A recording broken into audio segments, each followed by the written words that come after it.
បាទគោរពជំរាបសួរនិងសួស្តីបងប្អូនទាំងអស់គ្នាដែលនិយមរៀននៅភាសាចិនវគ្គដំបូងជាមួយនឹងខ្ញុំបាទថ្ងៃនេះយើងនឹងរៀនពាក្យបន្តទៀតក៏ដូចជាតកតងនឹង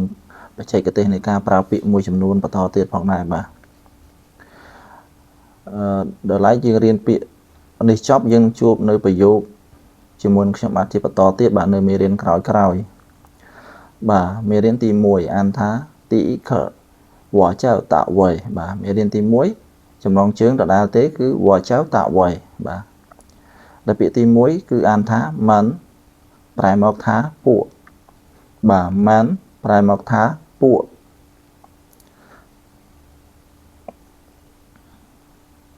បាទបងប្អូនអានឲ្យបានច្រើនតិចបាទសម្រាប់ភាសាចិនបាទម៉ាន់ប្រែមកថាពួកទៅពាក្យទី2វ៉ាម៉ាន់ប្រែមកថាពួកយើងវ៉ាម៉ាន់ពួកយើង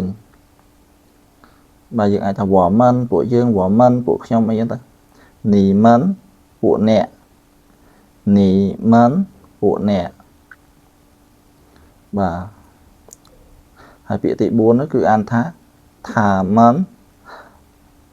ថាម៉ាន់ពួកគាត់គឺយើងប្រើសម្រាប់មនុស្សប្រុសណាបងប្អូនដោយសារមេរៀនមុនខ្ញុំបានបញ្យល់ហើយតើតើនឹងថាដែលប្រើសម្រាប់មនុស្សប្រុសនិងថាដែលប្រើសម្រាប់មនុស្សស្រីបាទពាក្យជាបន្តនេះគឺអានថានីន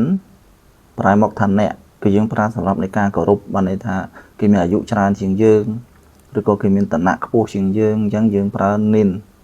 ដូចយើងសួរស្ដីនីនហៅអីចឹងទៅណាយើងប្រើក្នុងការគោរពយើងនីហៅដូចថាយើងវាយស្មើពេកបើយើងនីនហៅមានន័យថាយើងសួរស្ដីដែរបានន័យថាក្នុងការគោរពអញ្ចឹងនីននេះគឺប្រែថាអ្នកប៉ុន្តែនៅក្នុងន័យមួយដែលថាយើងគោរពគេបាទគឺយើងមានការ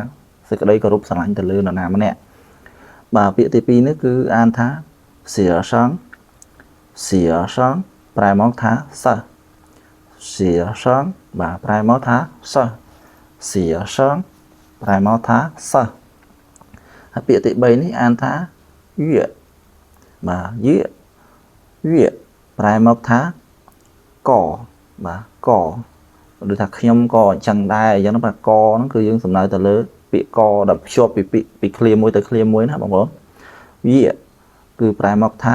កបាទថាបាទថានេះគឺយើងប្រែមកថាគាត់ប៉ុន្តែយើងប្រើសម្រាប់មនុស្សស្រីបាទថាគាត់ប្រើសម្រាប់មនុស្សស្រីបាទ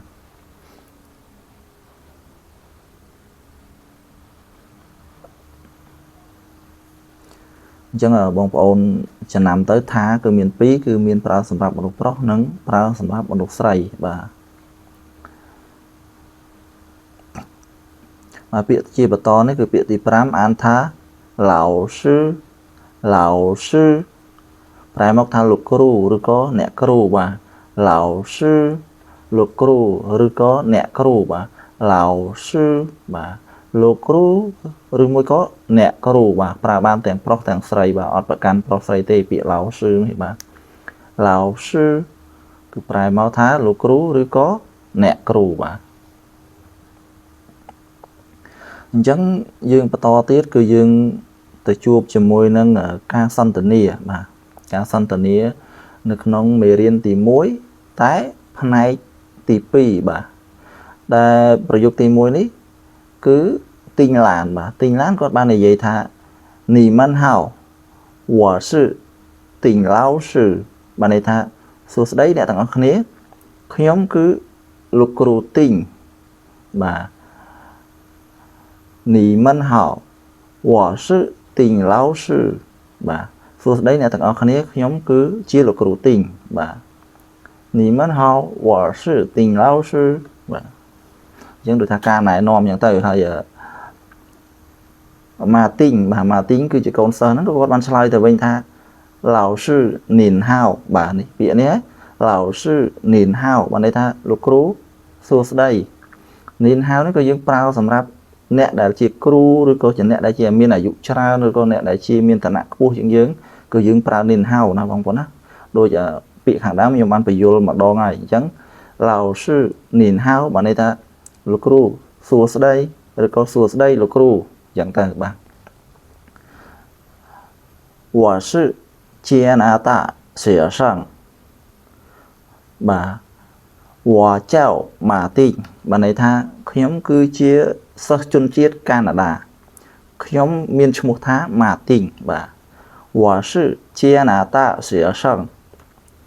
Hòa Châu Martin bà những con này non luôn từ căn lục ru tha nhóm cứ chia sơ chôn chiết Canada hay nhóm miền Trung Tha Martin bà chẳng Martin còn nơi vậy bà to từ căn lục ru tiết bà còn nơi này non bị luôn có từ căn lục ru và thay tiết bà còn ban này non bà to tiết thả dễ sự chia nã ta dần thả treo an nì bà thả dễ sự chia nã ta dần phải mau thả có chia chung chiết Canada đây bà to tiết cứ thả treo an nì có miên mua thả an nì bà an đang bình thường ở khné bà cứ thả dễ sự chia nã ta dần bà thả dễ sự chia nã ta dần thả treo an nì phải một thả có chia chung chiết ở Canada đây hai có miền Trung Tha an nì bạn